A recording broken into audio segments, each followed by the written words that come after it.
केतकी अपने टीनेज में karate champion रह चुकी है। उस वक्त केतकी अच्छों को पछाड़ देती थी। केतकी ने कई मेडल्स भी जीते थे, पर समय के साथ केतकी ने कराटे छोड़ दिया। अब 20 साल बाद केतकी एक हाउसवाइफ है, जिसकी एक 15 साल की बेटी है, काया। केतकी ने अपनी बेटी काया को बहुत कम उम्र में ही कराटे सिखाना शुरू कर दिया था। वो खुद अपनी बेटी को प्रैक्टिस करवाती थी। एक दिन की बात है, काया और केतकी साथ में बाजार गए थे। मम्मी, वहाँ देखो ना, कितनी सुंदर बैंगल्स हैं। हाँ, अच्छी है, चलो देखते हैं। केतकी और काया बैंगल वाले की दुकान पर बैंगल्स देख ही रही थीं कि एक लोफरों के ग्रुप की नजर काया पर पड़ गई। भाई भाई भाई, देखना क्या मस्त माल है। अब देखना क्या, चल छूते हैं। वो लोफर काया की ओर बढ़ रहा था, पर जैसे ही वो लड़का काया की कमर को छूने वाला था, केतकी ने उसका हाथ पकड़ लिया और बड़ी फुर्ती से उसका हाथ मरोड़ दिया। अरे अरे, छोड़ मुझे, छोड़। उस लड़के की मदद करने दूसरा लड़का आगे आया, पर काया ने उसे कराटे चॉप दिया और वो लड़का वहीं ढेर हो गया। एक एक करके उस गैंग का हर लड़का आगे आया, पर इन माँ बेटी के आगे वो टिक नहीं पाए। वहीं दूर खड़ी एक लड़की ये सारा सीन अपने फोन में रिकॉर्ड कर रही थी। सारे लोफरों की अच्छी खासी पिटाई करने के बाद माँ बेटी वहाँ से चले गए। सभी लोग तालियां बजा रहे थे और उस लड़की ने वो वीडियो YouTube पर डाल दिया। रात को जब काया को अपने फ्रेंड का मैसेज आया, उसने देखा तो वो उनका ही वीडियो था। काया दौड़ के अपनी मम्मी के पास गई। देखो मम्मी, किसी ने हमारा वीडियो YouTube पे डाला है। कौन सा वीडियो? अरे आज जो हमने पिटाई की थी ना, वो। और कितने सारे कमेंट्स भी आए हैं। फिर माँ बेटी दोनों कमेंट्स पढ़ने लगे। ये कमेंट देख, आंटी क्या आप हमें भी ऐसे फाइट करना सिखा सकती हैं? ये भी, दीदी हम भी ऐसे रोज रोज की छेड़छाड़ से परेशान हैं। काश हम भी आपकी तरह लोफरों को सबक सिखा सकते। कितना अच्छा होता है कि मैं दूसरी लड़कियों को भी कराटे के मूव सिखा सकती, पर ऐसा पॉसिबल थोड़ी है। क्यों नहीं पॉसिबल है? मतलब? अरे मम्मी, YouTube, आप जैसे YouTube से रेसिपी सीखते हैं ना, वैसे ही आप सेल्फ डिफेंस भी सिखा सकते हो। सोचो, आपके वीडियो से कितनी सारी लड़कियां सेल्फ डिफेंस सीख जाएंगी। पर बेटा, मैं ये सब कैसे कर पाऊंगी? मैं हूँ ना, हम दोनों मिलकर कर लेंगे। और अगले ही दिन से काया और केतकी ने वीडियो शूट करना शुरू कर दिया। उन्होंने अपने चैनल का नाम शक्ति रखा। उनका पहला वीडियो ही वायरल हो गया। फिर क्या था, हर हफ्ते वो लोग एक नया वीडियो शूट करके YouTube पर डालने लगी। कई लड़कियां उनके वीडियो को घर पर प्रैक्टिस करने लगी। फिर एक दिन एक 15 साल की लड़की ने 2 लफंगों को भरे बाजार में पीट दिया। जब उस लड़की को रिपोर्टर्स ने पूछा तो उसने बताया कि उसने ये सब शक्ति नाम के YouTube चैनल से सीखा है। और बस तब से शक्ति चैनल चल पड़ा। रोज लाखों व्यूज आते थे, पर केतकी और काया तो ये सोच कर ही खुश थे कि उन्होंने कई और लड़कियों की जिंदगी में बदलाव लाया था। जब एक दिन रिपोर्टर केतकी का इंटरव्यू ले रहे थे, तब केतकी ने कहा, लड़कियां कमजोर नहीं होती, बस जरूरत होती है उनके अंदर की शक्ति को जगाने की, और वही मैं अपने चैनल के जरिए करना चाहती हूँ, ताकि हर लड़की हमेशा सेफ हो। केतकी की इस सोच को बढ़ावा मिलना चाहिए, तब न औरतों पर जुल्म होगा, न ही बच्चियों पर क्राइम, और ये दुनिया औरतों के लिए सेफ बन जाएगी। ये है मानिक का परिवार, चिंकी और बंटी और पत्नी गोलू। वैसे इनका नाम नीता है, पर इनके गोल मटोल शरीर की वजह से इन्हें गोलू ही बोलते हैं। अरे गोलू, तुम लोग जाने से पहले मेरा खाना मेरे कमरे में रख देना, समझी? जी माँ जी। अरे गोलू, मेरी घड़ी नहीं दिख रही है, तुमने देखी है क्या? हाँ, आपकी अलमारी में रखी थी। नीता शुरू से मोटी नहीं थी। ये है नीता और मानिक के शादी का फोटो। हाँ, आपको यकीन नहीं होता होगा, पर ये जो खूबसूरत लड़की है, ये नीता ही है। फिर आप सोच रहे होंगे कि नीता ऐसी मोटी कैसे हो गई? तो इसका कारण है उसके दोनों बच्चे। प्रेगनेंसी के बाद नीता मोटी होने लगी और बच्चों को संभालने में वो अपना ख्याल ही नहीं रख पाई। खैर, आज ये पूरा परिवार एक पार्टी में जा रहा है। मानिक के दोस्त के बेटे का बर्थडे है। सभी मेहमानों की तरह मानिक और उसका परिवार भी बर्थडे पार्टी में पहुंच गया। पर यहाँ गोलू को दूसरी औरतों को देखकर बुरा फील होने लगा। ये सभी औरतों ने अपने आप को कितना अच्छे से मेंटेन किया है, हर एक मैं हूँ। और तभी मानिक ने आवाज लगाई, गोलू। गोलू सुनकर सभी की नजर नीता पर गई और नीता को शर्म आने लगी। वो एम्बैरस हो गई थी। नीता ने जैसे तैसे कुछ समय उस पार्टी में बिताया। अब यहाँ से चलते हैं, माजी राह देख रही होंगी, चलो ना। मानिक समझ गया कि नीता को वहाँ अच्छा नहीं लग रहा और वो लोग जल्द ही वहाँ से निकल गए। उस रात नीता उदास थी।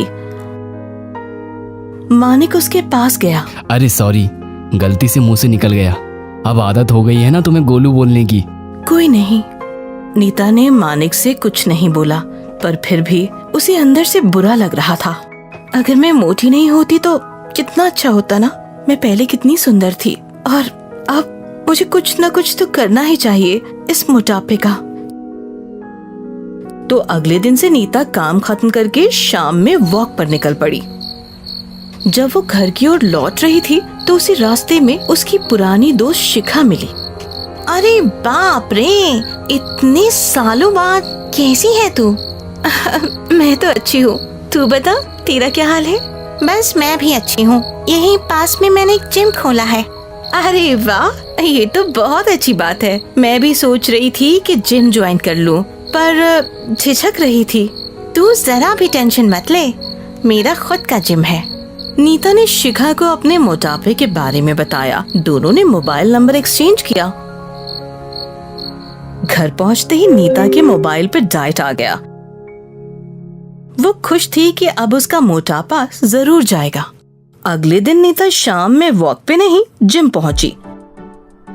शिखा ने नीता का वर्कआउट करवाना स्टार्ट किया। शुरू में नीता के लिए ये सब बहुत डिफिकल्ट था, पर उसने हार नहीं मानी। वो हर दिन जिम जाती रही। नीता को सैलेड वगैरह खाता देख मानिक भी समझ गया था, पर उसने नीता को नहीं टोका। ये सिलसिला 8 महीनों तक चलता रहा। नीता ने अपना अच्छा खासा वजन घटा लिया था। अब जब वो अपना शरीर आईने में देखती तो उसे अच्छा लगता। वो खुश थी और उसको खुश देखकर मानिक और उसकी सास भी बहुत खुश थे। अब जब मानिक का परिवार फिर से एक पार्टी में गया तो नीता को देखकर सब दंग रह गए। अरे नीता जी, मुझे तो यकीन ही नहीं हो रहा कि ये आप हो। बहुत ही खूबसूरत लग रही हो आप। Thank you.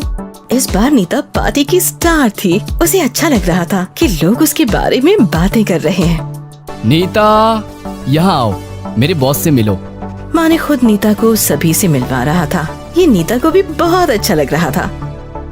नीता की तरह कई और औरतें जिनको मोटापे से शर्मिंदगी महसूस होती है, पर नीता ने साबित कर दिया कि अगर हम ठान लें तो मोटापे से जीतना इतना भी मुश्किल नहीं है।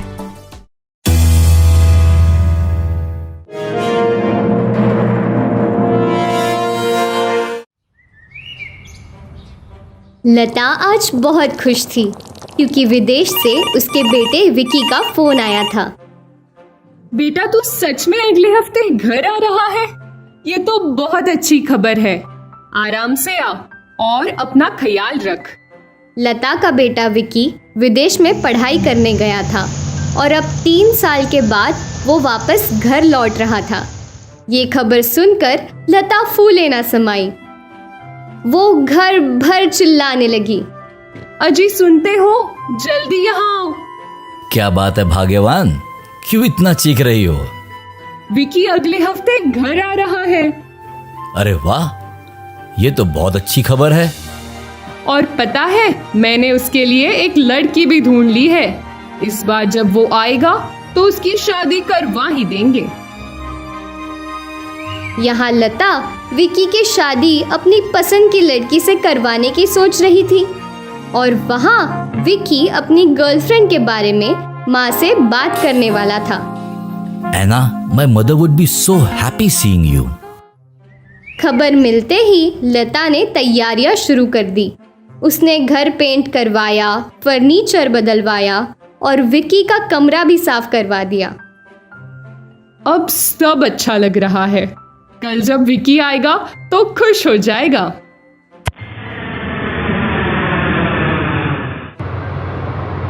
अगले दिन बेल बजते ही लता पूजा की थाली लेकर दरवाजे पे पहुंची। अपने बेटे को देख बहुत खुश हुई, पर विकी बार बार पीछे देख रहा था। हे एना, कम हियर। लता ने एना को देखा और वो थोड़ी चौंक गई। ये तेरी दोस्त है क्या? नहीं माँ, ये आपकी होने वाली बहू है एना। ये सुनकर लता को झटका लगा, साथ ही उसके बुने हुए सारे सपने टूट गए। लेकिन उस वक्त लता ने कोई बखेड़ा नहीं बनाया। विकी और एना घर आए और पापा के पैर छुए।